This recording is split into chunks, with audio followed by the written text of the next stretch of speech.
Bueno, hemos querido iniciar esta historia con lo que se llamó el golpe de septiembre del 55 y sus antecedentes, el bombardeo a la Plaza de Mayo.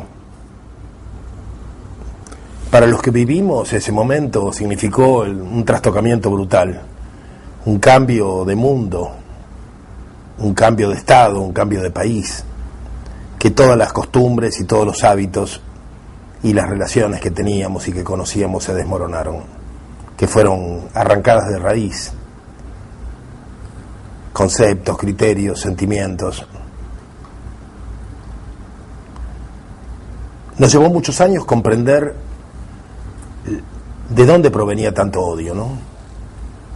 En junio de aquel año, que se atacara desde el aire la Plaza de Mayo a Buenos Aires, una ciudad abierta, un hecho casi sin precedentes en la historia del mundo, nos hizo muchas veces pensar que para un sector del antiperonismo la Segunda Guerra Mundial no había terminado.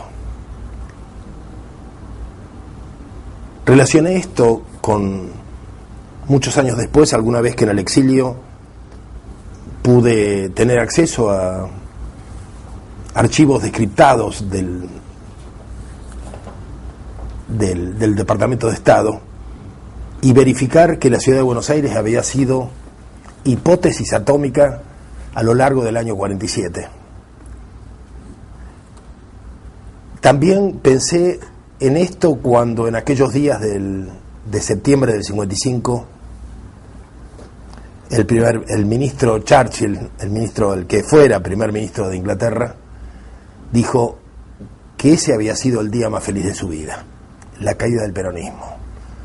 ¿Qué podía significar para un ex primer ministro de la Gran Bretaña que en un país periférico cambiara un gobierno? En realidad era mucho más importante que el cambio de un gobierno.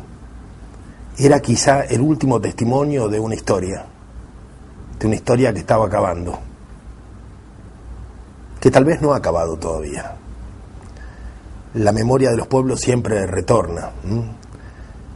Hay pocos movimientos de liberación nacional que tienen raíces anteriores a la Segunda Guerra Mundial. En realidad Argelia y la Argentina. Después, todos han tenido que partir de diferentes modos del neoliberalismo para reconstruir su intento de liberación nacional de los pueblos, su intento de identidad de los pueblos. Fui parte de una generación que nació apedreando los automóviles que pasaban festejando con banderas rusas, con banderas norteamericanas, con banderas del Vaticano, con banderas de Francia y de la Gran Bretaña, por la esquina de la casa de mis padres, donde yo vivía. Tenía 15 años apenas. Unos meses después nos sorprendieron la ferocidad de los fusilamientos de los militares nacionalistas y peronistas que se levantaron el 9 de junio, de los militares y de los civiles. Todavía se está debatiendo si Perón apoyó o no apoyó aquel acto. En realidad no fue un acto salido de la entraña del peronismo. Fue un acto permitido, respaldado en cierta medida por el peronismo, pero rememorando aquellos años, recuerdo que no estaba en nosotros la voluntad de respaldar el golpismo. Vamos a volver sobre estos temas. El golpismo y el electoralismo eran las dos salidas que desde la juventud peronista y desde la resistencia teníamos en claro que eran las dos grandes desviaciones que teníamos que evitar. Porque nosotros éramos insurreccionalistas. A los 15 años yo pintaba las paredes de mi barrio con vivas a la insurrección. No sé qué interpretaba con aquellas consignas, pero sí sé que expresaban el mundo en el que vivíamos, un mundo que soñaba con el pueblo en armas, y que el avión negro descendiera sobre ese pueblo victorioso, sin vanguardias iluminadas, que de nuevo repitiera la gesta del 17 de octubre, pero de otra manera, en otro nivel de calidad de la lucha revolucionaria.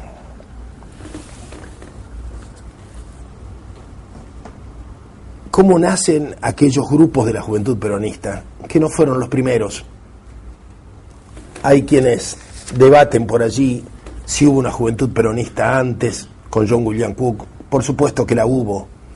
En las postrimerías del peronismo en el gobierno, Perón le ordena a Cook formar una juventud peronista. Y a esos compañeros los conocimos y los tratamos, pero en realidad el golpe brutal del 55 fue una herida, fue una cosa traumática tan fuerte que era difícil para nosotros retomar aquella herencia. Nos sentimos nacidos de la violencia, sobre todo porque nos vinculamos, la mayor parte de los que después organizamos Juventud Peronista, nos vinculamos a partir de las muertes del 9 de junio. En las marchas del silencio organizadas por Palabra Argentina, en el mismo local de Palabra Argentina, nos conocimos varios de los que luego fuimos a ser, o de los que luego llegamos a ser dirigentes de esa Juventud Peronista. Y en la marcha del silencio, que fue quizá uno de los más importantes, de las más importantes manifestaciones públicas de ese peronismo joven, sin experiencia política, nos vimos y conectamos muchos de los que después fuimos a integrar los grupos revolucionarios. Recuerdo que al primero que conocí fue al Tuli Ferrari, después a Beatriz Fortunato, y después a los hermanos Rearte, a la hija del general Valle. En la casa de Susana Valle nos reuníamos para ver qué hacer. Y nos reuníamos y éramos todos jóvenes. Recuerdo que el único que tenía alguna experiencia sindical era Gustavo, porque había estado en el sindicato Jaboneros. Pero los demás veníamos de la nada, de improvisarnos en las calles, en las luchas cotidianas, en unas calles donde dominaba el movimiento cívico revolucionario y su brazo armado, que eran los comandos civiles, organizaciones realmente de temer, sobre todo porque estaban encuadradas por los suboficiales de la Marina de Guerra, que eran los que actuaban cuando ellos estaban sobrepasados. Y esto lo sabíamos. La lucha a las trompadas terminaba cuando los suboficiales sacaban las armas. Y allí había que correr o refugiarse detrás de los automóviles para no caer baleados. Armas no teníamos, no por una decisión, sino porque no las teníamos. Porque todavía no habíamos aprendido a buscarlas. Y porque los que nos transmitían la experiencia, a los que encontramos en las calles en lucha, no eran propiamente a los que nos antecedieron en la generación de funcionarios peronistas, sino a muchos ya mayores que habían luchado en la calle allá por el 45, 47. Mucha gente de la Alianza Libertadora Nacionalista. Algunos estaban con Patricio Kelly, otros estaban con Queraltó, muchos habían estado con la UNES. Había alguna gente de la Izquierda Nacional, pocos. Pero muchos nos transmitían la experiencia de una Buenos Aires en la cual primero la guerra civil española y después la guerra europea habían marcado hondas heridas y habían dividido los campos. Y nos acostumbramos a escuchar estas historias de cuando en la Avenida de Mayo la gente peleaba a los puñetazos y a los sillazos de a centenares, cuando los enfrentamientos entre nacionalistas y comunistas, que en realidad eran los que querían entrar en la guerra y los que no querían entrar en la guerra, se debatían a tiros sin que la policía participara. Y ese fue el caldo ideológico en el cual nosotros fuimos elaborando nuestras propias estrategias. Hasta que llegó el gran debate ideológico. El gran debate ideológico se dio con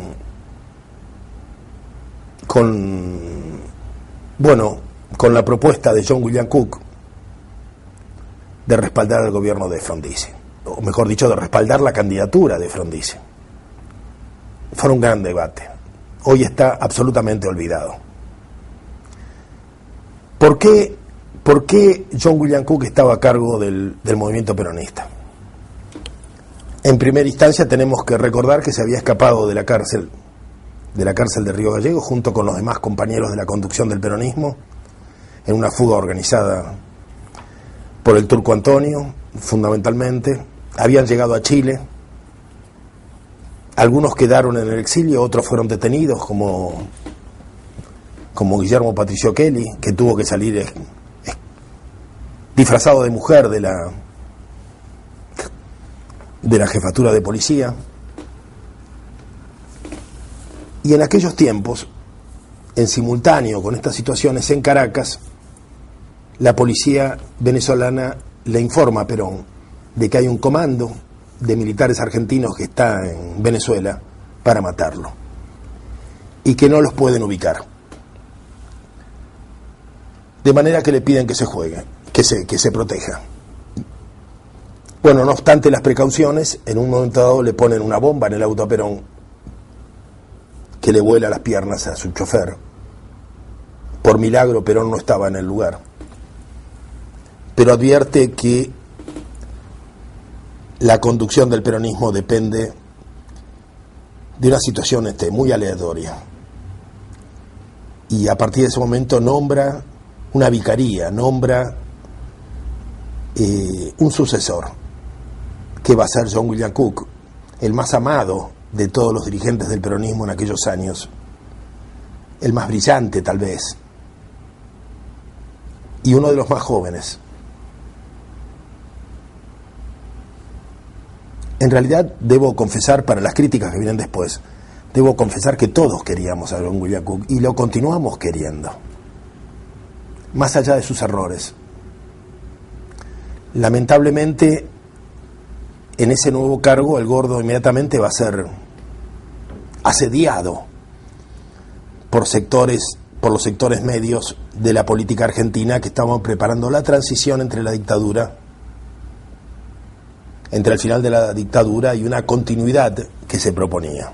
Me refiero a Frigerio, me refiero a la gente del diario Clarín, y en general me refiero a la gente del Partido Comunista. O sea, el Partido Comunista había generado un ala democrática, supuestamente democrática desarrollista, que a su vez había generado un ala muy importante crítica dentro del radicalismo.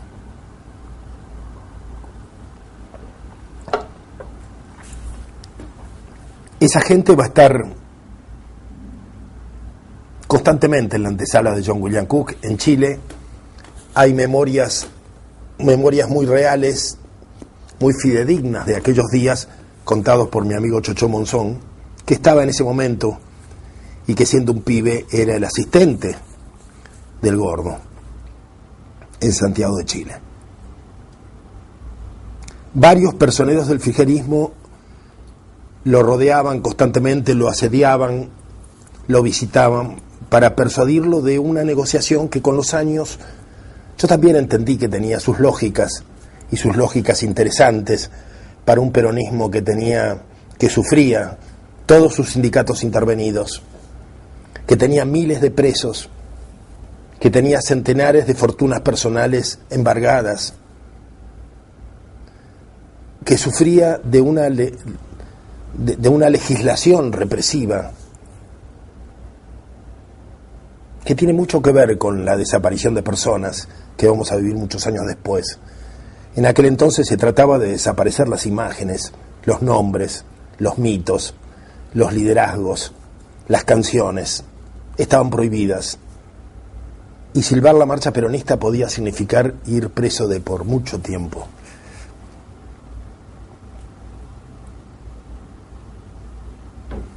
Se abre un debate. John William Cook considera que era positivo llegar a una negociación con Frondizi y llegar a un acuerdo que permitiera que el peronismo se restableciera. El grueso de nosotros, de los resistentes, de la juventud peronista, y muchos del propio equipo de John William Cook, pensamos que no era lo correcto. Y fuimos muy duros con el gordo Cook. en este libro que recoge los editoriales del periódico El Guerrillero, que publicaba el Comando Nacional de la Resistencia Peronista, y con seudónimo, por supuesto, pero que eran escritos de César Marcos, yo encuentro en estos días un pensamiento que era propio, aunque teníamos 16 o 17 años, y que era nuestro pensamiento.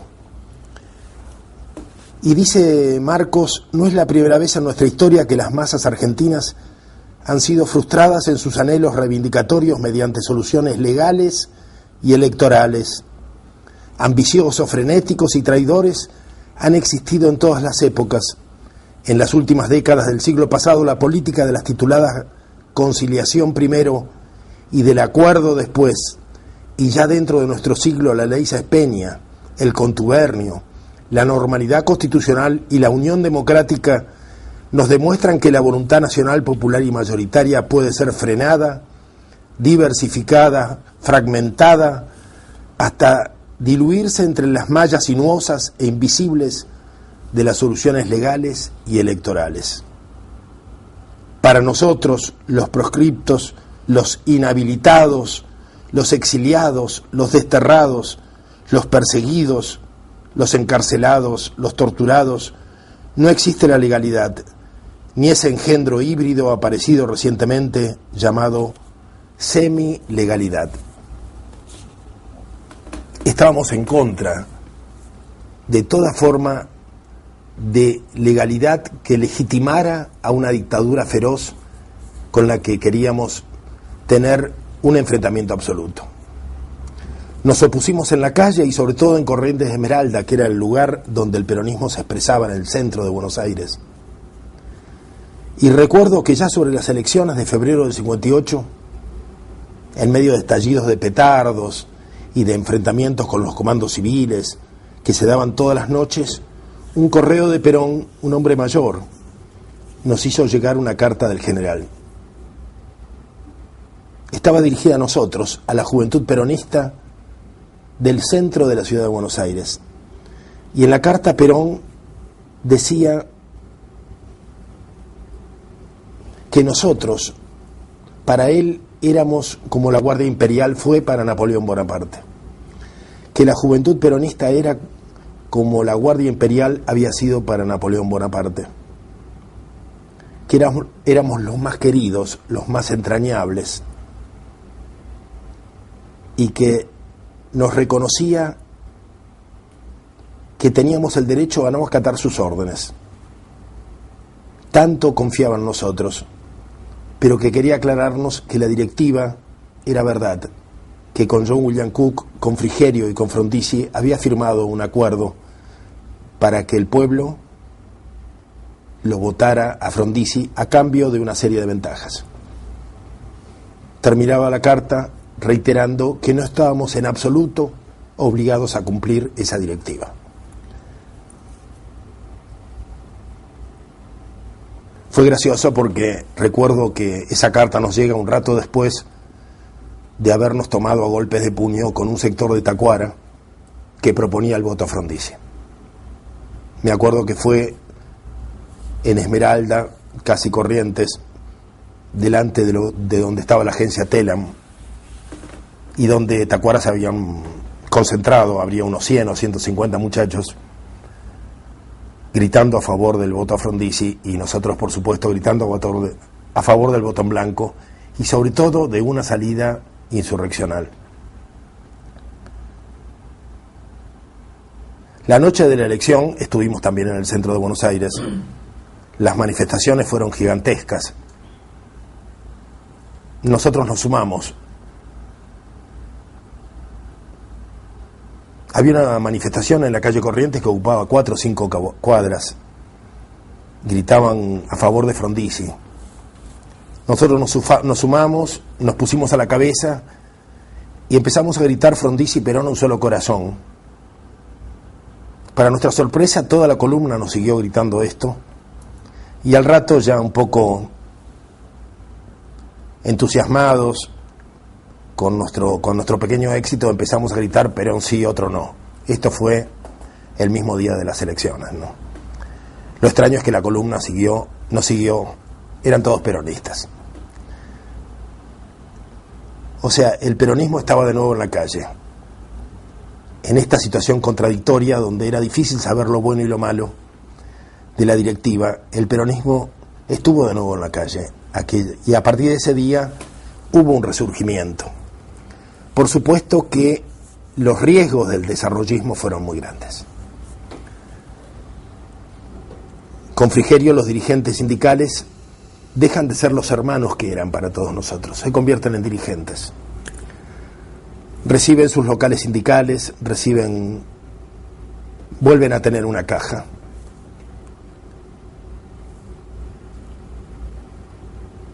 Las agrupaciones obreras habían sido lo importante, ahora lo importante son los dirigentes. Cuesta encontrarlos, cuesta poder hablar con ellos. La sociedad empieza a cambiar. Llega un consumo que no conocíamos. Ahora el amor ya no se hace en los alambrados del ferrocarril, sino en hoteles alojamientos. Y no se consume, no se compra en los almacenes, sino en el supermercado. Y hay un clima de liberalidad que se instala desde las clases medias. Por supuesto, uno de los primeros que lo advierte es Jauretche, que desde la revista Que, con Scalabrini, habían fogoneado el apoyo a Frondizi. Jauretche le dice a Raúl: esto se va al diablo y yo me voy a España. No quiero estar cuando esto se caiga. Scalabrini también era consciente de que nos habíamos equivocado todos. Lo que hace Scalabrini es encerrarse en el fondo de su casa, no vuelve a salir. Todos estábamos conscientes de que Frondizi había firmado con Perón un pacto y había firmado otro pacto con los militares, con Aramburu y con Rojas, y que estaba cumpliendo prioritariamente este último pacto. No duran mucho los acuerdos y se desata la lucha a corto plazo. Hay cartas de Perón donde da por terminado el acuerdo.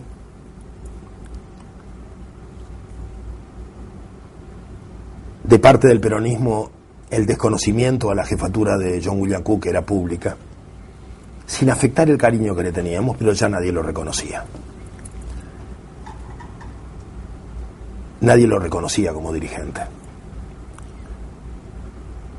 Y hay un hecho que va a desatar el nuevo momento y que es la huelga del Lisandro de la Torre. En realidad, Frondizi intenta vender el Lisandro de la Torre, el frigorífico municipal.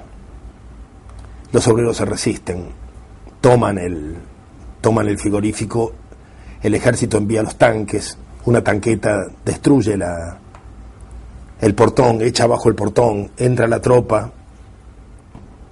Los obreros se encierran en el edificio, arrojan hierros desde arriba. El ejército se da cuenta que es muy difícil de tomar el frigorífico, porque además el barrio entero se levanta. Y lo que hay es una especie de insurrección del barrio de Mataderos, donde participamos todos, y que de alguna manera va a patear el tablero de lo que se jugaba, de la partida que se jugaba. Porque si bien Perón ya había roto, y si bien nosotros nunca habíamos acordado, había muchísimos dirigentes del peronismo que habían quedado pegados al acuerdo. Y ese peronismo que trataba de despegarse no podía hacerlo. Lo hace cuando el frigorífico Lisandro de la Torre, repito, patea el tablero. Rompe toda posibilidad de negociación. Y sobre la huelga del frigorífico comienza una nueva violencia, una nueva resistencia peronista que alguna vez yo le he denominado la segunda resistencia peronista, considerando que la primera nace en el 55.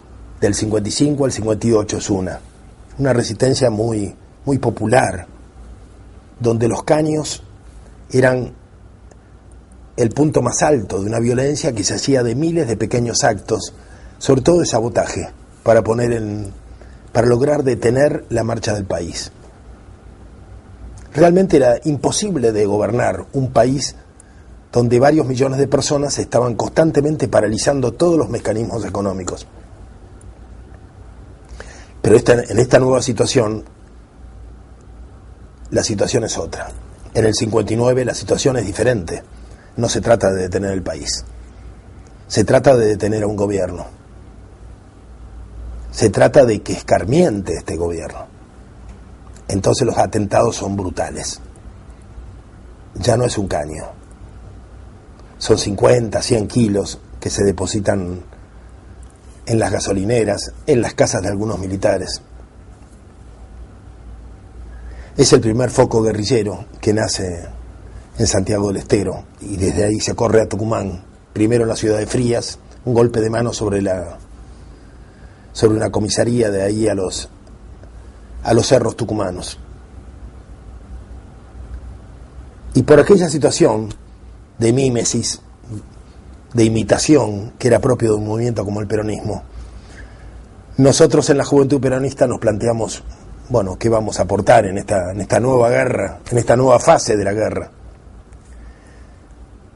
Por supuesto, nosotros también teníamos ya un sindicato. Parábamos, gracias a Jorge Di Pasquale, teníamos el sindicato de empleados de farmacia donde nos reuníamos, donde hacíamos asamblea, donde habíamos podido reunir a todos los grupos clandestinos y por primera vez tener una conducción, la mesa ejecutiva de la Juventud Peronista, de la capital federal y del Gran Buenos Aires.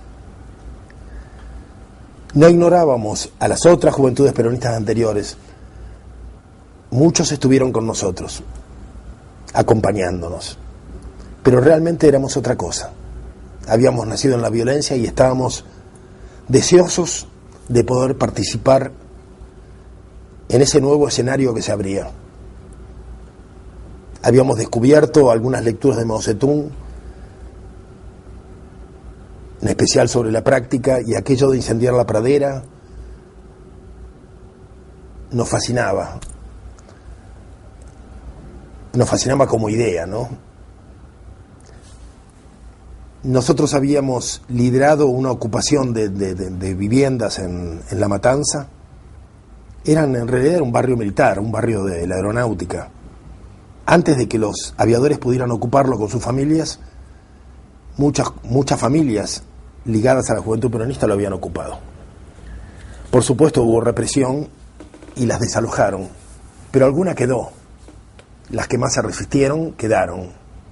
Los militares, para evitar un derramamiento de sangre, decidieron aislarlas por hambre, no dejarlas salir, no dejarlas hacer compras, o limitarles las entradas y salidas, por lo menos, hacerles la vida imposible, confiando que se fueran. Desde una de estas familias nosotros actuamos. Una noche llegamos, nos concentramos en uno de estos departamentos y de ahí vigilamos el vivac militar, donde había 10, 15 soldados o más. Y en la madrugada lo atacamos. Fue el modo en que nos sumamos a este proceso, ¿no? Y tratando de conseguir armas. Habían muerto varios compañeros semanas antes y esto había incentivado un deseo de hacer justicia por mano propia. Me acuerdo un caso sobre todo de una persona, un compañero peronista, que es arrojado desnudo desde una ventana del departamento de policía. Tenía los dedos quemados, absolutamente. Lo velamos a cajón cerrado y ahí nos juramentamos. A la semana estábamos atacando el vivac militar. Mientras tanto, otros compañeros hacían otras cosas y a 2 o 3 meses a posteriori de estos actos, el gobierno declara el Plan Conintes, el Plan de Conmoción Interna del Estado. El Conintes es un momento fundamental de aquellos años. Muchas veces dijimos desde la Juventud Peronista que si no éramos capaces de ver lo que estaba ocurriendo y de comprenderlo, íbamos a tener que repetir la experiencia. Lamentablemente la repetimos. El 24 de marzo se repitió el Plan Conintes. La dirigencia política no supo entender lo que pasó en el Plan Conintes. En el año 59 llegan a la Argentina los primeros capacitadores franceses. El Plan Conintes va a recoger las experiencias de la contrainsurgencia francesa en Argelia.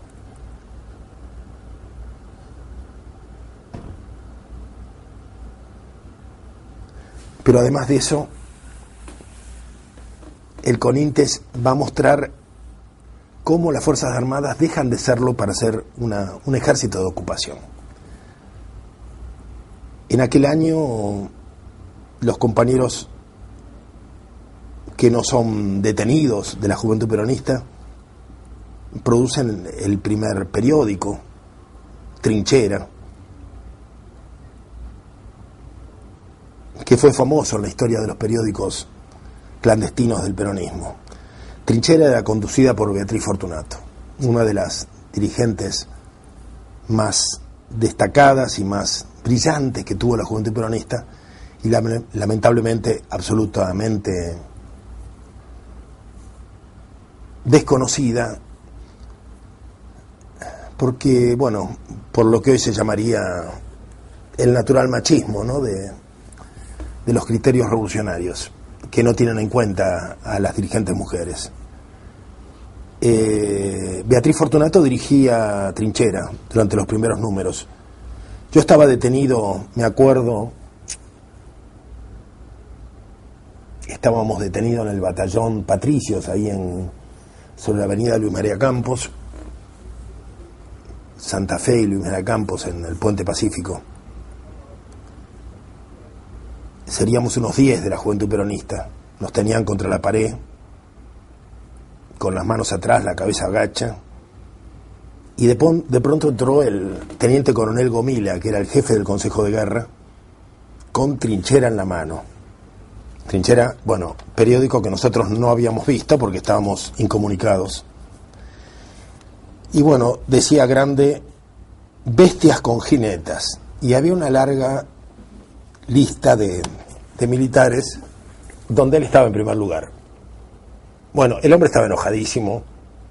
Nosotros estábamos, entre que estábamos aterrados porque no sabía qué podía pasar con nosotros, y al borde de largar la carcajada, porque estaba absolutamente histérico, ¿no? Absolutamente histérico. Gritaba y nos pegaba con el periódico en la cara, ¿no? Por supuesto que después vinieron las palizas, los plantones, pero aquel periódico que nos dio tanto aliento en esos tiempos de cárcel, trasuntaba el espíritu que nos había llevado a ocupar un vivac militar en esos días, ¿no?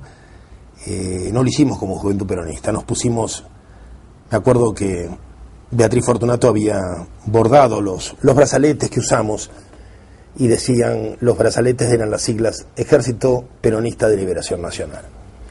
Es decir, la idea de la liberación nacional estaba absolutamente presente en las acciones que acometíamos, y la idea de que el ejército era una fuerza de ocupación provenía del conocimiento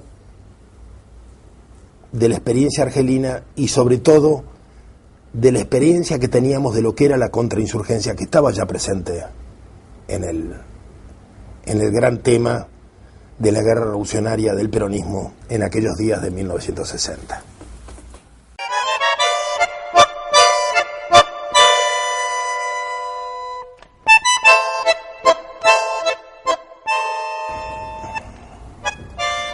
Bueno, esta etapa arranca entonces desde la memoria de la cárcel, ¿no?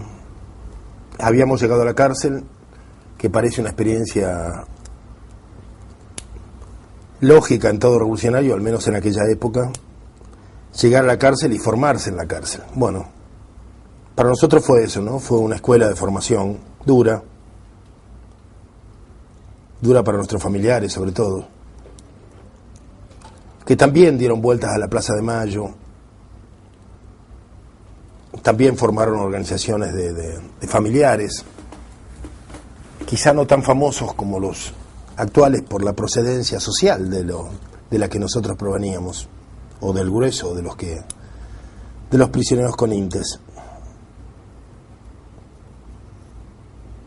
No había suficientes sectores medios entre nosotros como para darnos entonces la trascendencia de los medios que después tuvieron los procesos populares, ¿no?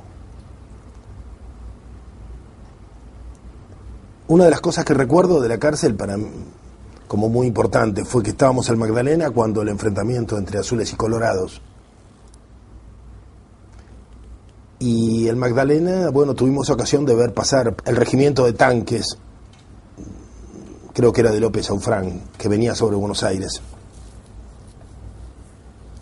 Comenzamos a verlo pasar en la mañana, tanques y camiones. Y se hizo la noche y siguió pasando. El sonido atronador de las orugas, ¿no? Durante toda la noche. Nunca había imaginado, yo y los demás, esa dimensión del enemigo, ¿no? Al que considerábamos ya el enemigo. Y en la cárcel nos preparábamos para enfrentarlos, pero fue impresionante ver esa dimensión, ¿no? Y comprender que los juegos que teníamos en la cárcel, porque nunca dejamos de activar en la cárcel. Recuerdo que teníamos algunos periódicos de La Plata donde nos ejercitábamos y publicábamos uno como socialista, el otro como conservador, el otro como... provocábamos polémicas, ¿no? Con un mimeógrafo muy primitivo editábamos varios periódicos que nuestros familiares sacaban desde Magdalena, uno para las villas, otro para los suboficiales. Teníamos un periódico para los suboficiales. Era tan gracioso porque nosotros escribíamos los artículos y teníamos un oficial que los traducía al lenguaje de suboficial. Pero realmente, es decir, los volcaba a un lenguaje como para sus camaradas, ¿no? Y era genial. Pues era todo muy patriótico y muy autoritario. Quedaba bárbaro. Y ocupábamos nuestro tiempo en eso y en estudiar y en conversar con gente maravillosa como Haroldo Lugirato, como Diego Miranda, están todos muertos o desaparecidos, y algunos entrañables que están vivos como Héctor Julio Espina. En algún momento estuvimos con Gustavo Rearte, que pasó por allí. Bueno, como que la cárcel fue una universidad para nosotros. El tema es que salimos en el 63 y yo creo que es importante que mencione que no solamente encontré otro país, encontré otras condiciones revolucionarias, ¿no? En ese año, finales del 63 y el año 64, se van a dar varias situaciones nuevas. La primera es la guerrilla de Macetti, del EGP, en el norte argentino. Comandante segundo, el primero habría sido el Che Guevara, que no llega a concretar su intento de dirigir una guerrilla en la Argentina, pero también se vuela el grupo de Bengochea en la calle Posadas y cae un grupo de Tacuara después del asalto al Policlínico, y además otros grupos, o sea, grupos que no son propiamente del peronismo. Empezamos a sospechar que hay aquí como una superposición de voluntades y de concepciones por primera vez que compiten con la voluntad de Perón, o sea, del Consejo Superior. Esto es nuevo, absolutamente nuevo, y se refleja en un cambio en los sectores medios que de alguna manera están dispuestos a escucharnos, y cuando no están dispuestos a escucharnos están dispuestos a ellos elaborar su propia línea de conducta política, porque ahora tienen un fenómeno nuevo que los respalda y que es la Revolución Cubana. La Revolución Cubana, ¿cómo llega a la Argentina? Sus primeras manifestaciones llegan como una celebración de la caída de Batista al que se compara con Perón. O sea, los primeros cubanos que llegan a la Argentina los trae la Revolución Libertadora, los trae el movimiento cívico revolucionario, y se hacen grandes manifestaciones de auto tocando bocina con los cubanos delante y nosotros tirándole piedras, igual que a los que festejaban la Revolución Libertadora. En la segunda oportunidad pasa más o menos lo mismo, con la diferencia que se nota que hay más presencia del Partido Comunista, que también estaban del lado de los adversarios, de los enemigos. Incluso como Juventud Peronista nosotros rompemos algún acto de los cubanos. Me acuerdo de un acto en el diario La Prensa, que le había sido quitado a la CGT o a la Central Obrera y había sido devuelto a la familia Gainza Paz. Y allí van a hablar los cubanos, en el balcón sobre la Avenida de Mayo. Nosotros tiramos unas bombas de estruendo, me acuerdo que fue muy gracioso ver cómo hacían cuerpo a tierra los barbudos con su uniforme verde oliva. Eso fue en el año 60. En el año 63 ya Cuba es otra cosa. Están llegando los primeros compañeros que se entrenan en Cuba. Soñamos con imitarlos, con llegar a la isla y comprender lo que está pasando. Ya no están los gorilas de por medio festejando a los barbudos, ya es otra cosa. Es otra cosa, pero también está fijando una estrategia en América Latina. No es fácil para nosotros, sobre todo advertirlo. Hemos madurado en la cárcel, estamos dispuestos a comprender la necesidad de un cambio revolucionario en nosotros, de un instrumento más importante, y desde el peronismo también nos llega una propuesta a través del delegado insurreccional de Perón, que nos propone una organización revolucionaria en varios escalones, y Perón anuncia que va a volver en el año 65. O sea, todo se da muy rápido. En ese año 64 llega, finales del 63, diciembre del 63, llega Argelia, año 8, crónica de una larga lucha, de Carlos Aguirre. Al margen de que el autor ya no quiera recordar este libro que escribió, el libro marcó a toda una generación. Argelia, año 8, nos transmitió el modo argelino de la revolución, que descubrimos que era el nuestro, que era el que nosotros deseábamos. La unidad en la acción. Es muy importante esto, recordarlo, porque después va a cambiar y va a ser la causa de muchos fracasos. Nosotros no queríamos resolver las contradicciones internas del peronismo. Nosotros lo que pensábamos era que un grupo tenía que iniciar la lucha armada, en este caso, contra el ejército de ocupación, y que los diferentes sectores del movimiento se iban a organizar detrás, encolumnándose a su manera, y cada uno con su aporte a esa nueva lucha, a esa nueva fase de la lucha. Esta es la experiencia argelina. 3 escalones muy notables. El más amplio es el del movimiento, el del nacionalismo argelino, o el movimiento popular argelino de liberación. Después hay un escalón político, que es el FLN, donde está la conducción. Es el aparato político del movimiento de liberación. Es el que conduce.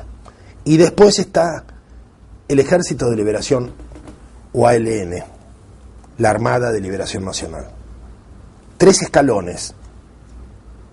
Esta es la idea que nosotros teníamos.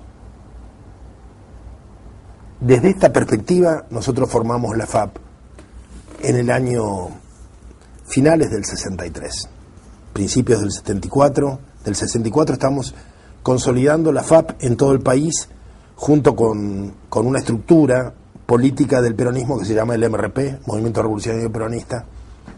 Perón nombra al cuadrumvirato para conducir al conjunto. Se suma Balota con el diario El Compañero, se suman diferentes grupos, inclusive algunos grupos provenientes de Tacuara, de esa Tacuara que había sido desbandada por la represión, y se organizan estos escalones, más o menos, pero siguiendo un paradigma que luego va a ser modificado por la Revolución Cubana, absolutamente. Por eso es importante destacarlo ahora, ¿no? Porque el paradigma cubano estaba llegando, ya estaba en nosotros. hay como una tensión propia de dos paradigmas que se superponen y que no terminan de dialogar, sino que se hacen zancadillas. Bueno, justamente esta tensión entre paradigmas que se superponen,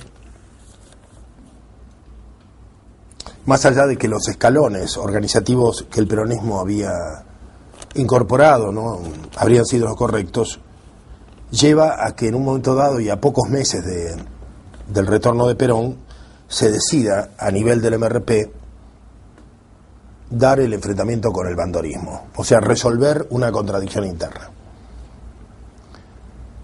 No era lo más adecuado ni era lo que los manuales argelinos enseñaban, y de hecho termina en que sufrimos una derrota todos, aún aquellos que no participamos en este error, y el retorno de Perón queda en manos del bandorismo, de los dirigentes sindicales, y bueno,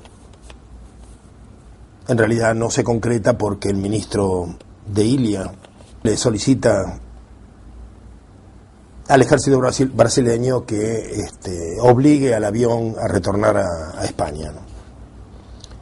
Nosotros continuamos con nuestros proyectos. En el año 65 un grupo importante de compañeros viajamos a China a entrenarnos.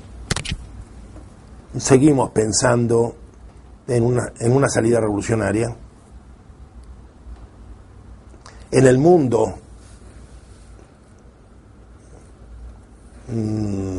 se van dando cada vez más señales en este sentido y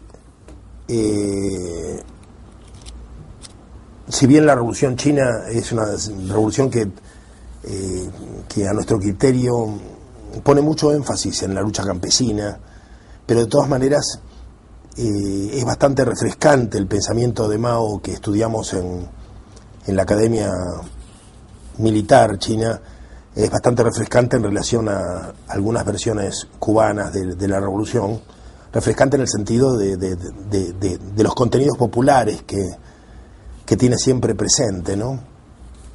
Pero evidentemente, por lo menos para los sectores medios argentinos y para la izquierda, la preeminencia del pensamiento cubano va a ser cada vez más fuerte, y es el pensamiento con el que tenemos que debatir a nuestro regreso, ¿no?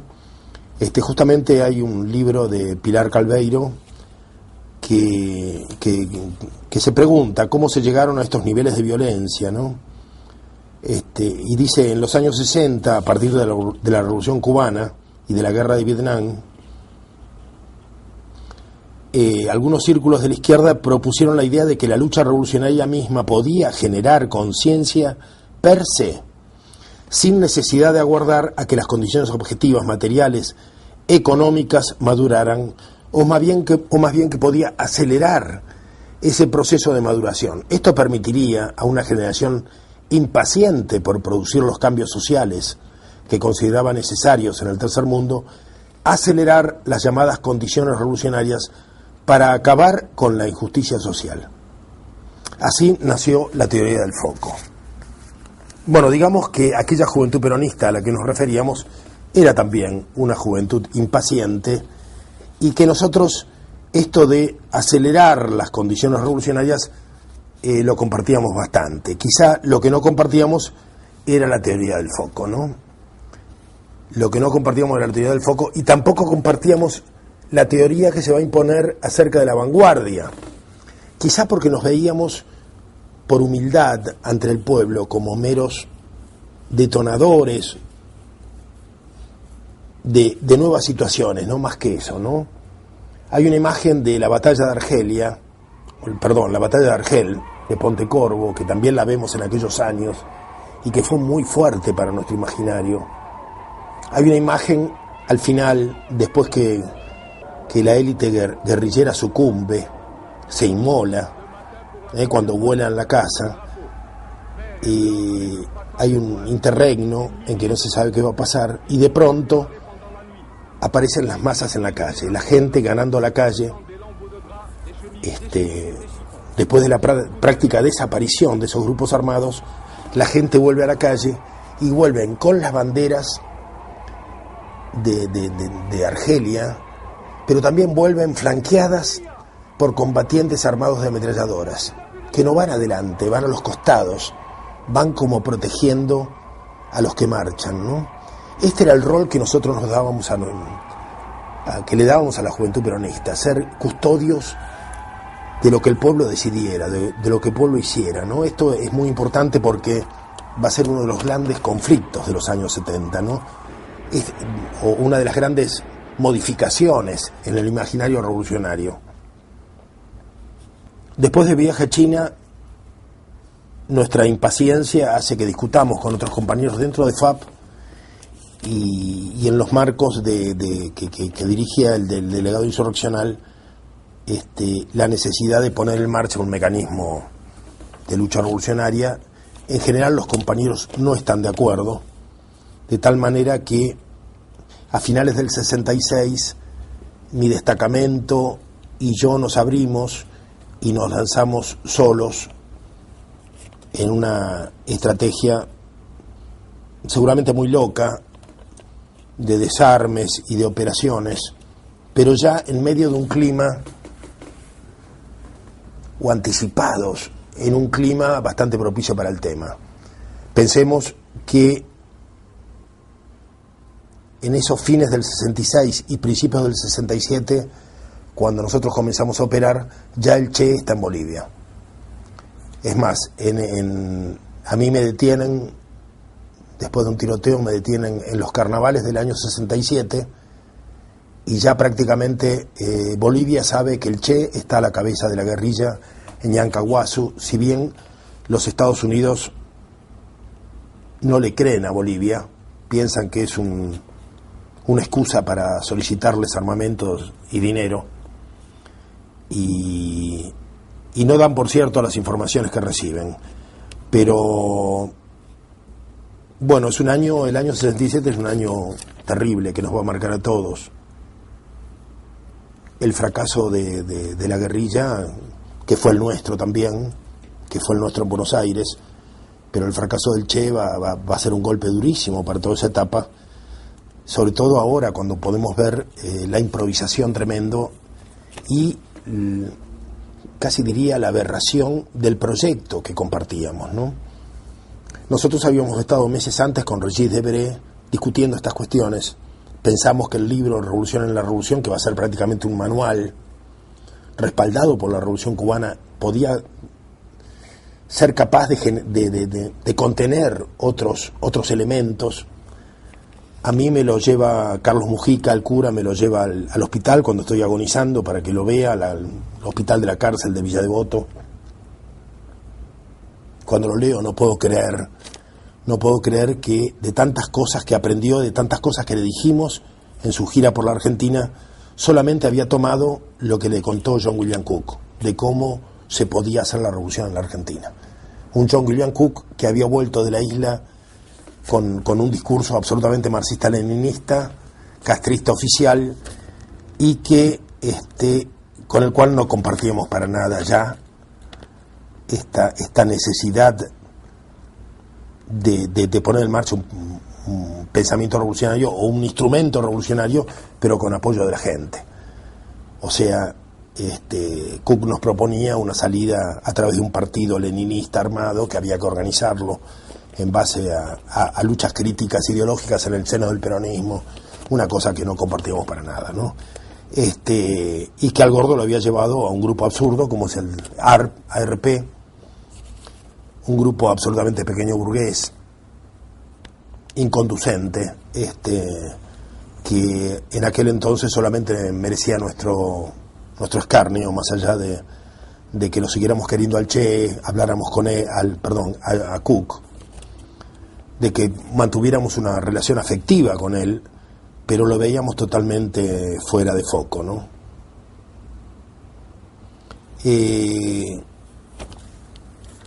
La muerte del Che fue un golpe muy duro para nosotros. Octubre del 67, mi compañera pierde la razón, hace una ruptura, Beatriz Fortunato hace una ruptura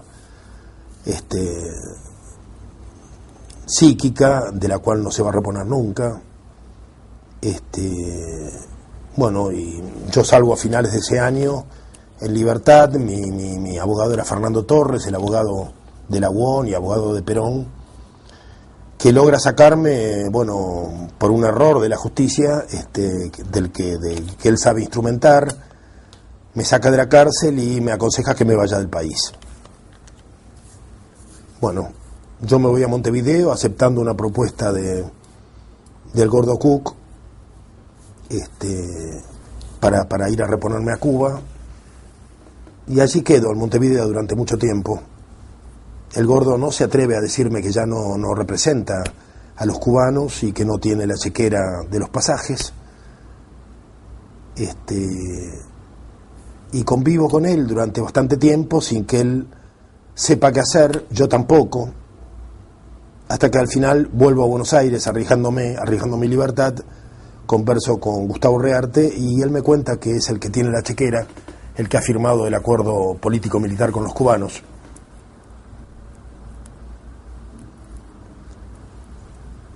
Y resuelvo mi tema. No resuelvo el tema de viajar a Cuba, de salir por lo menos de la encerrona que era Buenos Aires y Montevideo. Pero no dejo de conversar políticamente con mi amigo, con mi compañero Gustavo Rearte, y preguntarle por qué firmaste con los cubanos si vos no compartís la salida militar ni el foquismo. Y él me responde con otra pregunta y me dice: ¿hubieras preferido que alguien no peronista lo firmara? No, la verdad que me alegro que seas vos, pero no termino de entender estas internas que tienen que ver con la hegemonía de un pensamiento y con el modo de camuflarse de aquellos que no compartíamos este pensamiento. Digamos, la Revolución Cubana comienza a imponer, y supongo que la Unión Soviética, a través de la Revolución Cubana, comienza a imponer cada vez más duros sus criterios. Y es preciso camuflarse dentro de esta corriente para sobrevivir y para tratar de impulsar los propios proyectos. Cuando llegamos a Cuba, yo veo allí, veo a los numerosísimos compañeros del PRTERP, comparto con los compañeros que luego van a ser el grupo de partida de Montoneros, y por supuesto con muchos uruguayos que luego van a ser los Tupamaros.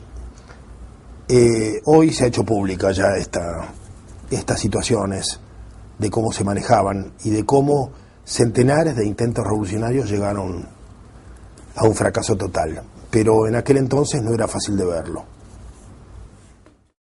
Si queremos expresar cómo aspiramos que sean nuestros combatientes revolucionarios, nuestros militantes, nuestros hombres,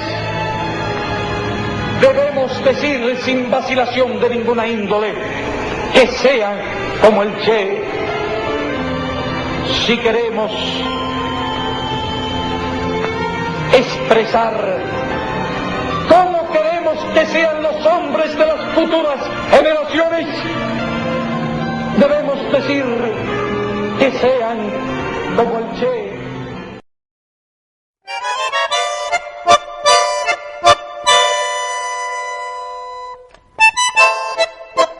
Bueno, este capítulo lo iniciamos entonces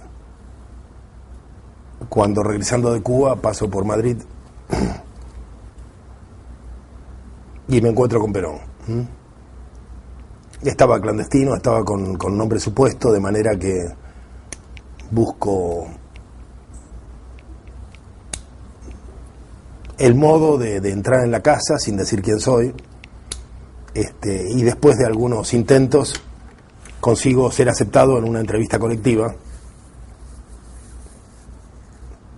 que fue muy gracioso porque, no entendía. Perón hablaba con una mano sobre una gran Biblia y tenía un grupo de estudiantes que yo no sabía quiénes eran, y se mezclaba la sociología y la política con la religión y las políticas mundiales.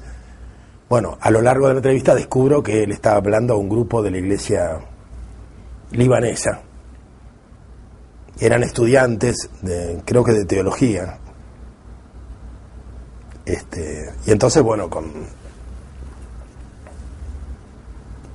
cuando termina la entrevista, bueno, todos se van despidiendo, Perón nos despide en la puerta, y yo me retraso, busco razones para quedarme atrás, y cuando Perón me ayuda a poner el abrigo, le digo: general, yo no soy el que soy, yo no soy Cohen, soy Rulli, ¿no? Y entonces Perón me dice: usted es el que mató al policía. Fue muy gracioso, porque dije: no lo maté, general, lo herí nada más. Entonces, bueno, pero tenía así la presente, ¿no? La anécdota. Entonces yo le dije: no lo maté, no, lo herí nada más. Y bueno, dice: ¿por qué no me viene a ver? Claro, yo estoy viniendo de Cuba, le digo, estoy con mi familia y con una serie de problemas, me arregla una entrevista para el día siguiente, y ahí, bueno, conversamos gran parte del día, conversamos, digo yo, porque, bueno, al principio, por supuesto, yo les pongo una serie de razones y una serie de propuestas que no encuentro que lleguen a buen fin. Siento como que hablamos lenguajes diferentes, ¿no? Y, por ejemplo, cuando yo le hablo de la lucha armada, él me habla del camión de armas que había robado Íñiguez en el año 60, 61 de Rosario y que se había perdido. Cuando yo le hablo de la guerra de guerrillas, él me habla de que no puede ser que nos comamos las mulas, como en el caso de Ñancahuazú, en Bolivia. Había una cosa que a mí me dejó confundido, ¿no? Y que, por supuesto, con el enorme respeto que merecía Perón en nosotros, hizo que me callara, porque estaba absolutamente sobrecogido de encontrarme con una especie de bisabuelo vivo, ¿no? Me parece esto importante porque entiendo que hay una generación que después lo va a ver, que ya no siente igual, que emocionalmente no siente igual. Pero también siento, y a través de los años he reflexionado en esto, que yo me anticipé a tratar de debatir con Perón en los marcos de un paradigma y de un lenguaje que él no había incorporado. Y esto fue la causa de que me afectó mucho durante años esta entrevista, cuando un año después yo noto por los libros y por los análisis de época que evidentemente muchos de los guerrilleros que después fueron montoneros u otros podían dialogar en términos similares con la comprensión de Perón. Cuando yo hablé con Perón me daba la impresión que él todavía no había incorporado un lenguaje común, que no teníamos un lenguaje común. Esto es lo que sentí. Y que ahora imagino que además no teníamos, aquellos que compartíamos estos paradigmas, no teníamos un lenguaje común con toda una generación, con una generación mayor que la nuestra, que se habían formado en otros parámetros, en otros epistemes, y que de ninguna manera podían suponer que en un grupo de vanguardia, que si uno se lo imagina, incluso se los imagina en el ejército del Che en Bolivia, la vanguardia era un grupo de macheteros que iban abriendo caminos, que en esa vanguardia o foco estuviera la conducción política. Esto era demencial, ni siquiera el Che lo hizo. Y sin embargo era lo que se nos enseñaba, ¿no? Justamente yo cuando estoy con Perón, estoy tratando de asimilar algo terrible que descubrí en Cuba, y es que la revolución no se hizo en Cuba tal como nos lo indicaron, donde la guerrilla no vivió del respaldo campesino, sino del respaldo de las organizaciones estudiantiles y urbanas del movimiento 26 de julio. Descubrir esto y descubrir también que en los últimos meses de su gobierno o de su tiranía, Batista había liquidado prácticamente el 90% de la dirigencia urbana del 26 de julio, me llevó a comprender que no necesariamente había mala fe en la historia que se cuenta de la Revolución Cubana, sino que había un extravío de su propia experiencia. Sobre todo se da en el caso del Che. 6 meses antes de que el Che condujera el ataque, le preguntan al Che por uno de los principales dirigentes de Santiago de Cuba, por Fran País, y el Che dice que no habló con él. Le preguntan, pero si hubo una reunión de comandantes, ¿cómo no estuvo usted con él? Y el Che dice, yo no tenía grado para hablar con él.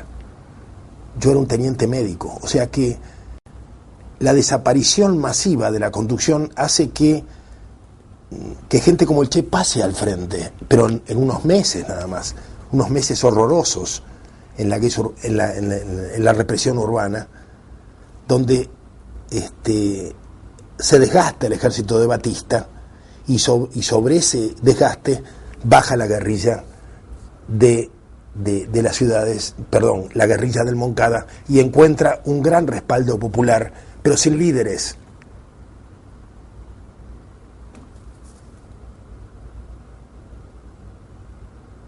Y tengo que creer que esta era la mirada que el Che y la experiencia que el Che tenía de esa revolución, absolutamente sesgada, pero honesta de parte de él, hasta el punto que él muere tratando de hacer lo que en la Revolución Cubana no se hizo jamás, pero que él estaba convencido, sobre todo a través del libro de Regis Debray, de que había sido ese el camino. Todo un tema tremendo. Pensar que la batalla la dábamos contra el imperialismo yanqui, cuando en realidad eran los franceses los que estaban conduciendo la lucha contrarrevolucionaria en la Argentina desde el año 60. Y si este proceso de lucha revolucionaria hubiera provenido del peronismo, lo habría sabido. Pero lamentablemente no provenía del peronismo. No tenía las experiencias históricas del peronismo y las menospreció. Y tenía la experiencia cubana, que en realidad era una versión sesgada de lo que había que hacer. Era un manual equivocado. Y por ese camino fuimos. Y así llego yo, después de una serie de aventuras, porque soy detenido en Montevideo, y tengo una experiencia con los Tupamaros de 2 años en la cárcel, y después tengo una experiencia en Chile con el Chile de Allende, donde sigo en contactos con los Tupamaros, con los montoneros, y vuelvo a la Argentina en el 71 y me encuentro otro país, de nuevo un país cambiado, donde muchos de mis antiguos compañeros ya están encuadrados en organizaciones armadas, donde se ha puesto de moda ser parte de las formaciones especiales y donde no hay lugar para la gente que tiene una historia como la mía, un liderazgo anterior a esta etapa. Los años 70, los terribles años 70. Termino radicado en La Matanza, organizando en un espacio socialmente muy salvaje una juventud peronista, teniendo a corto plazo conflictos con montoneros, conflictos que tenían que ver con el respeto por la gente, con algunos compañeros militantes de países latinoamericanos que nos habían acompañado. Recuerdo que teníamos, con conocimiento de todo el barrio, refugiada a una compañera anarquista del Uruguay en una casa de seguridad, y un día me avisan que los montoneros la sacaron del lugar para poner a heridos suyos, sin haberle pedido permiso a ninguno de los líderes del barrio. Tenemos una reunión con montoneros para que nos den alguna explicación, y en vez de darnos la explicación nos agreden. Nunca habíamos visto semejante soberbia, un autoritarismo pero espantoso, sobre todo de parte de muchachas, eran mujeres, y además sabíamos que eran de clase alta, de clase muy alta. Estábamos en un barrio que era casi una villa miseria. Nunca, en muchos años había visto tal orgullo de clase, tal soberbia, ¿no? Los echamos del barrio. se fueron al barrio vecino, nos armaron una juventud peronista paralela, pasaron las cosas más terribles. A corto plazo descubrimos que tenían más fuerza que nosotros, pintaban por todas partes. Nosotros no teníamos ningún vehículo, teníamos uno, y bicicletas. Ellos tenían 10, 20 vehículos, truchos, por supuesto. Nunca entendí cómo tenían tanta gente. Pasaron 40 años hasta que lo entendí. Conocí un viejo en San Pedro que me contó que él militaba en La Matanza. Toda la zona de Varadero, San Pedro, Arrecife, San Nicolás, militaban en La Matanza. 2 o 3 veces por semana pasaba un colectivo, los reunía, y 50, 60, 100 muchachos iban a militar, a pintar paredes en La Matanza. No podía creerlo. En aquella época revolucionaria jamás, nuestros criterios éticos eran muy estrictos, jamás hubiéramos ido a hacer número a otro barrio, porque hubiera sido algo casi pecaminoso, ¿no? Ellos lo hicieron desde siempre.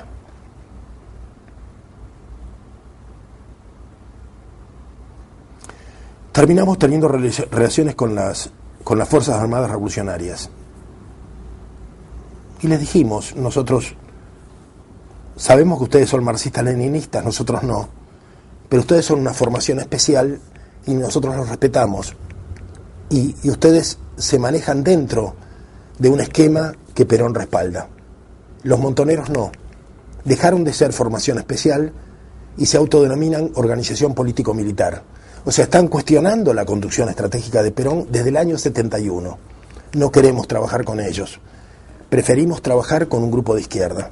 Comenzamos a trabajar y fue muy buena la relación con Osatinsky, con Paco Urondo y con un montón de compañeros. Cuando Perón regresa en noviembre del 72, ellos nos convocan a una reunión y nos dicen: pensamos que esto va a terminar mal, que esto va a terminar en una insurrección popular, y nosotros hemos comprometido todos nuestros cuadros y todo nuestro dinero y nuestras armas en lo que pueda ocurrir. Está todo a disposición de la gente. Dice, nosotros les pedimos permiso para colocar varios vehículos en la zona y les pedimos que nos lo cuiden. Le dijimos que sí. Y después, con mucha timidez, nos dijeron: y de todo lo que hemos repartido nos quedó un bolso con algo de dinero. Si ustedes no se ofenden, se los damos para que ustedes lo inviertan. Y éramos una juventud de varios centenares de parias, marginales, salvajes, en una matanza absolutamente salvaje también. De manera que, me acuerdo, y era todo democrático, a tal punto que cuando abrimos el bolso y vimos el dinero, los compañeros no podían creer, nunca habían visto tanto dinero, ni lo volverían a ver seguramente. Éramos tan locos que una vez intentamos, me acuerdo que se hizo en una asamblea donde había 150 compañeros y estábamos discutiendo de política. Uno pide la palabra desde el fondo, o sea que todo el mundo lo escuchó, y dijo: yo quiero saber si los compañeros piensan que yo no tengo pelotas, quiero que se discuta aquí. Y entonces le dijimos, se llamaba Rata, le dijimos: Rata, nadie duda de tus pelotas. ¿Por qué decís una cosa como esa? Dice: porque supe que fueron a desarmar un policía y no me llevaron. Entonces, bueno, yo dije: trágame tierra, porque vamos presos. No, era una zona liberada, o sea que se podía decir cualquier cosa. Se podía, y yo lo probé porque en algún momento andábamos con una ametralladora colgada por la calle y no pasaba nada. O sea, no se podía creer. Todo el mundo sabía todo, pero era un barrio entero o barrios enteros que sabían todo lo que hacíamos y nos protegían, ¿no? Es una situación extraordinaria. Bueno, en este contexto, me acuerdo que un grupo con este dinero sale a buscar armas porque Perón regresaba, ¿no? Y empiezan a a visitar todas las ferreterías de la zona de La Matanza porque se vendían escopetas en las ferreterías. Y no quedaban más armas, la gente había comprado todo. Las 22, los matagatos, no quedaba nada. Terminamos comprando equipos de comunicación, radioteléfonos para armar un dispositivo, justamente, que además todo terminó empapado por la lluvia. Y además superado por la cantidad de personas que invadieron Ezeiza en medio de la lluvia, del barro. Todos nuestros dispositivos militares quedaron inundados, sobrepasados, y al final dejamos los autos con las armas, lo que sea, y nos fuimos también a recibir a Perón. Así terminó todo el aparato militar. Pero fue muy, muy bueno para nosotros encontrar ese contraste esa noche anterior a la llegada de Perón. Por una parte la FARC, que no eran peronistas, ofreciéndonos todo lo que les quedaba, pensando que el mundo terminaba ahí o que se iniciaba otra época. Y por otra parte, en nombre de Montoneros, Galimberti, que también quiere hablar esa noche. Lo recibimos para hablar a nombre de Montoneros, y nos ofrece la intervención al Partido Justicialista de La Matanza. Esto fue 24 horas, en las 24 horas anteriores al regreso de Perón. Es increíble el contraste, ¿no?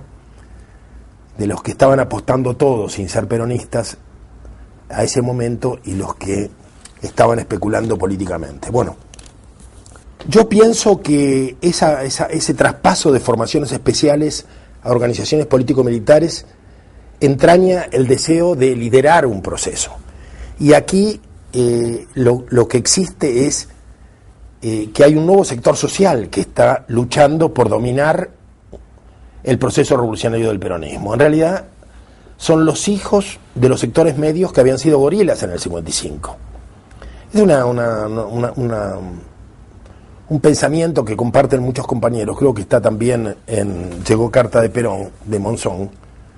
O sea, hay una violencia que se aprendió en el 55, que es la violencia de las bombas desde los aviones, y que nosotros no teníamos. Realmente esa juventud peronista en la resistencia de aquellos años fue una juventud con una violencia casi artesanal, preocupada por no llegar a la muerte del otro, con conflictos de conciencia. De ninguna manera fue lo que aprendimos después, lo que aprendimos en Cuba. O sea, se hablaba de aniquilamiento. Me parece que la idea del aniquilamiento nosotros no la teníamos, ¿no? Y esto va a marcar, con lo que ocurre en los años 30, un abismo, ¿no? Un abismo. Se pierde la humanidad. El tipo de organización que teníamos nosotros preservaba nuestra humanidad. Convertir la organización revolucionaria en un instrumento a semejanza del enemigo nos hizo perder nuestra dimensión humana. Muchas veces les dijimos a los montoneros, si la guerra revolucionaria la llevamos más allá de las armas de mano y las botellas de nafta, el pueblo deja de acompañarnos, porque lo dejamos afuera. Bueno, no se escuchó. En aquellos años yo tuve un gran privilegio en aquellos años de La Matanza, y fue conocerlo a Rodolfo Cuyo. Rodolfo Cuyo para mí es uno de los hombres más importantes del pensamiento americano y particularmente del peronismo, y me abrió a una dimensión nueva que estaba en consonancia con muchas cosas que intuía, por supuesto. Y la necesidad del arraigo, la necesidad de pensar América profunda, el hecho de que no tengamos todavía una identidad y un rostro propio, pero que simplemente hay que aguardar que llegue el tiempo adecuado para que podamos mostrar el rostro. Creo que que Rodolfo Gunther Kusch fue un zapatista anticipado, ¿no? O los zapatistas son cushianos postreros, ¿no? Los años 70 son años que han marcado a toda una generación. Son años de tanta densidad que parece que la Argentina no puede dejarlos atrás. No terminamos de resolverlos, los arrastramos de una manera fantasmal y lo vivimos en situaciones a veces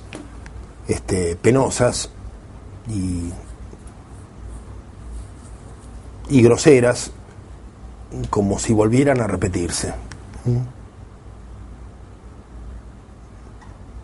Para los que veníamos de la lucha peronista, fue muy doloroso ver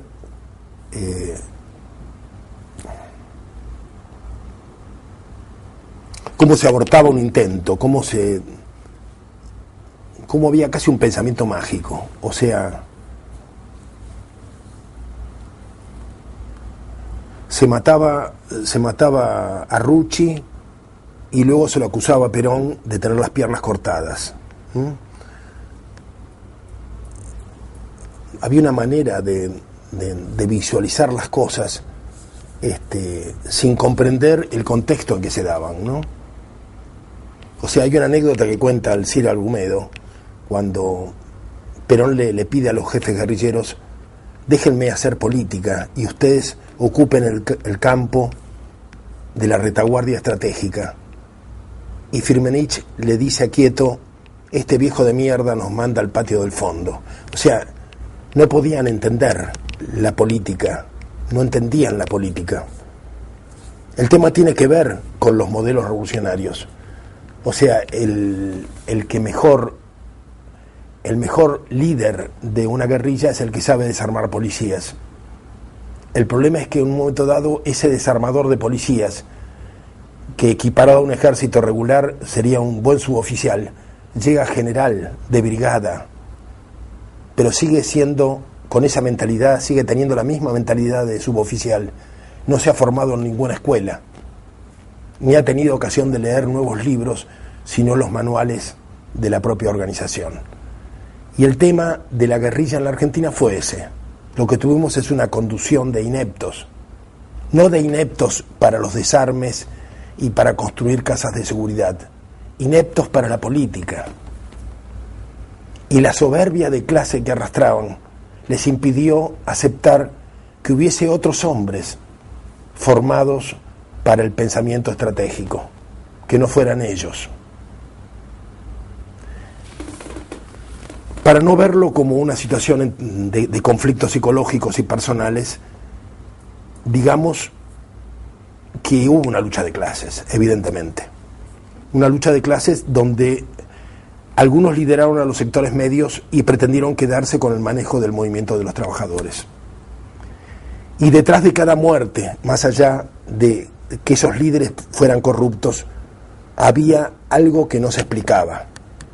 ¿Con qué autoridad se los mataba? Sino con el odio de clase de sus padres. O sea, para los padres esos líderes eran negros de mierda, para sus hijos esclarecidos eran burócratas traidores. Todo un tema. Nos arrastraron a todos a una hecatombe. Terminaron pareciéndose al enemigo. Lo exacerbaron. Nunca supieron prever que los asesores franceses los estaban esperando a ellos, sino que estaban esperando a nosotros. Simplemente como en la película La batalla de Argel, que uno de los jefes le dice al oficial: déjalos que crezcan, cuanto más crecen mejor. Donde agarremos a uno, a través de la tortura podemos comenzar a comprender cómo se manejan y a llenar los ravioles de un esquema. Es cuestión de tiempo nada más. Los dejaron crecer, los dejaron engordar y después nos liquidaron a todos y liquidaron también la industria, y con la industria liquidaron a la clase obrera argentina y liquidaron las memorias populares de la Argentina, y todos volvimos a 50 años atrás. Hay unas cosas muy interesantes que dice Perón a propósito de esto. Dice: si alguna vez llegase a haber otro golpe, el pueblo quedará tan derrotado que la vuelta constitucional servirá solamente para garantizar con el voto popular los intereses del imperialismo y de sus cipayos nativos. Tal cual. Esto se lo cuenta a su biógrafo y es lo que ha ocurrido hasta ahora. Cada elección no hace más que profundizar la dependencia de la Argentina. En otro lugar, dice Perón, y está hablando de aquellos años 70. Me parece que con esto yo terminaría este periodo. Si este proceso democrático se transforma alguna vez en auténtico movimiento revolucionario, será porque no lo hará el peronismo solo, sino toda la opinión del espectro popular, consustanciada en un mismo horizonte, pero será también porque no lo hizo esta juventud, sino otra, que cambiando su criterio de interpretación de la realidad, descubra por dónde pasa el verdadero sentido revolucionario de los acontecimientos. Este es el espíritu con que Perón llega a convocar a todos los sectores y a decir que el proyecto ya no es del peronismo, sino de la nación argentina. Y añade Perón: yo estoy viejo, pero no soy ningún pelotudo. Si realmente tuviera la convicción de que la revolución se escribe con sangre, ya les hubiera dejado el camino expedito a los jóvenes, pero tengo miedo que la sangre que corra en el futuro no sea justamente la que ellos creen que debe correr, sino la de ellos mismos. Esto lo dice en el año 74. Cuando digo esto, continúa, pienso en la infinidad de jóvenes que corren detrás de una consigna que creen revolucionaria sin detenerse a pensar cuánto posee dicha consigna de carácter realmente popular. Esa juventud que hoy sigue a sus dirigentes revolucionarios, ¿sabe si realmente sus jefes están jugados por las mismas consignas que les venden a ellos? Estoy seguro que por la extracción a la que pertenecen y por los contactos que mantienen, estos líderes de pacotilla pueden mandar a la muerte a toda una generación. Bueno, ahora estamos juzgando a los genocidas, pero nos cuesta hablar de esos líderes revolucionarios, entre comillas, que mandaron a la muerte a toda una generación. Los años de la cárcel a mí me sirvieron para encontrarme a mí mismo, encontrar una nueva espiritualidad y descubrir, quizá por la influencia también de la época y de la literatura, porque alguna vez me llegó al calabozo, me llegó Mutantia y supe de Carlos Castaneda y las enseñanzas de Don Juan, me llegó Ilia Prigogine, me llegó Thomas Merton, y empecé a descubrir en los finales de una prisión horrenda, allá por los 80, 81, yo salí a finales del 81, me escapo de la Argentina, y me voy con un pequeño bagaje de nuevas certidumbres, de que el mundo se está abriendo una situación en la cual cada uno pesa, y lo que cada uno hace, y las propias responsabilidades, y la conciencia de cada uno inciden en una situación nueva que estamos viviendo. Los años en Europa me van a permitir descubrir no solamente el ecologismo y descubrir a las minorías. Trabajo mucho con pueblos aborígenes en Suecia, hago agricultura en España primero, después en Suecia. Retomo a Rodolfo Kusch para mantener una lectura desde América.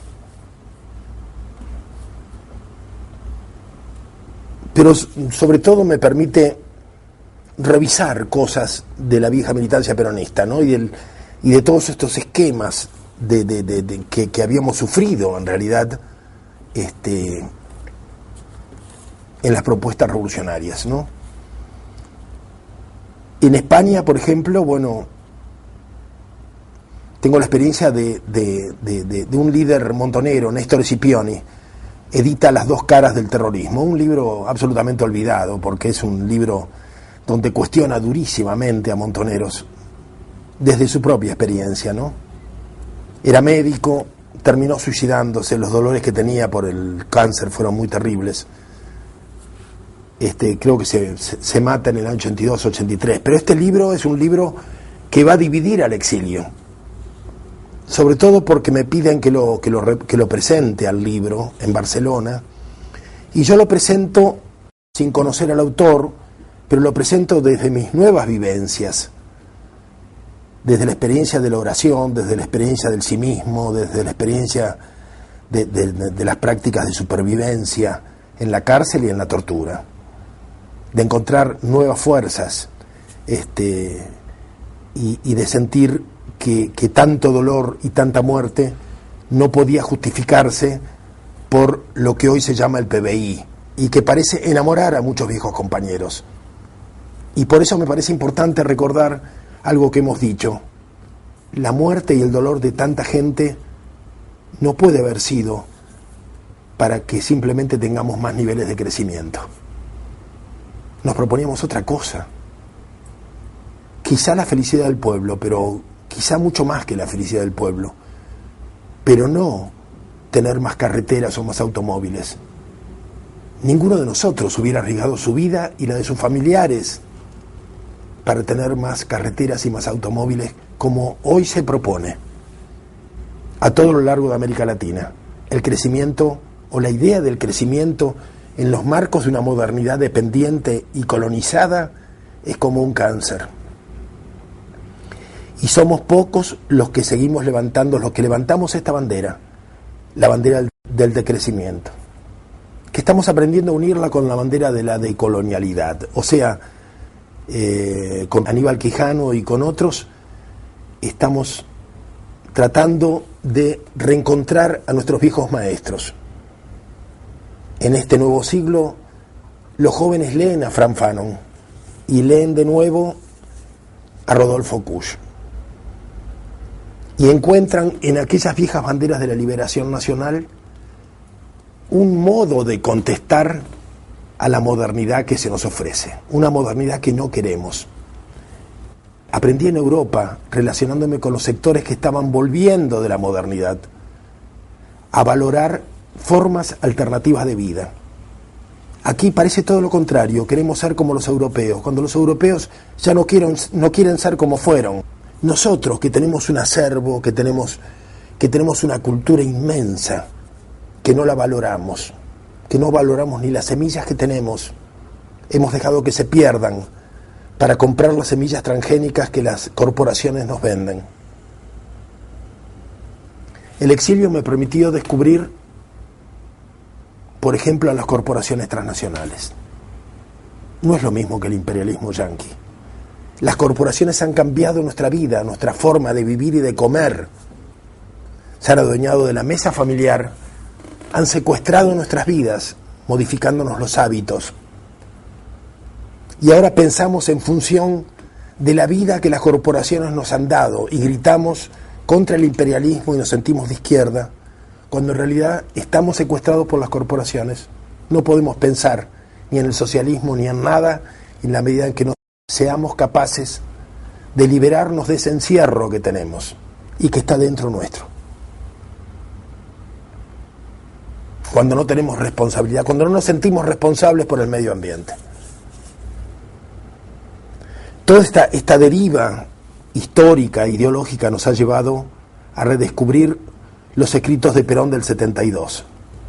Perón en el 72, porque conocía el encuentro de Estocolmo, el primer encuentro sobre medio ambiente de las Naciones Unidas. Él escribe la Carta a los Pueblos del Mundo, donde anticipa todas las premisas ecológicas que hoy se están manejando. Anticipa cómo se va a dar la lucha del mundo y de la humanidad en el próximo milenio, por alimentos, por el agua, por las tierras. El peronismo, o en gran medida el peronismo y la izquierda argentina, se negaron a reconocer esos escritos de Perón absolutamente anticipatorios, que además fueron leídos por Yolanda Ortiz en el año 73 de manera oficial a nombre de la Argentina ante las Naciones Unidas. O sea, el ecologismo tal como lo vivimos es una continuidad de aquel peronismo. Creer en Rodolfo Kusch y que los pueblos de América Latina todavía deben usar máscaras como los zapatistas porque no tienen la oportunidad de un rostro propio, también tiene que ver con nuestra herencia del peronismo. Comprender que el pueblo trabajador y los más pobres son los que tienen que guiar este proceso. Y que en las luchas ideológicas también se dan las luchas de clases en las cuales un sector trata de dominar a otros. Y comprender que en los 70, a través de una propuesta de élite revolucionaria, vanguardista, foquista, se dio la lucha de clases y la preeminencia de un sector sobre otros para desplazar el manejo popular de la cosa y de la insurrección y de la guerra que nosotros teníamos en mente desde el 55 es muy importante. Porque aquel sector elitista y vanguardista hoy nos propone aumentar el PBI. Hoy nos propone transformar a los representantes de las corporaciones, verlos como una especie de burguesía nacional, para de alguna manera con Gramsci y con algunas ideas de manuales mal comprendidos, llevar adelante un proceso muy parecido al que están llevando las empresas con la responsabilidad social empresarial y otras. En un aderezo, en una melange muy extraña, donde izquierdas y derechas se mezclan,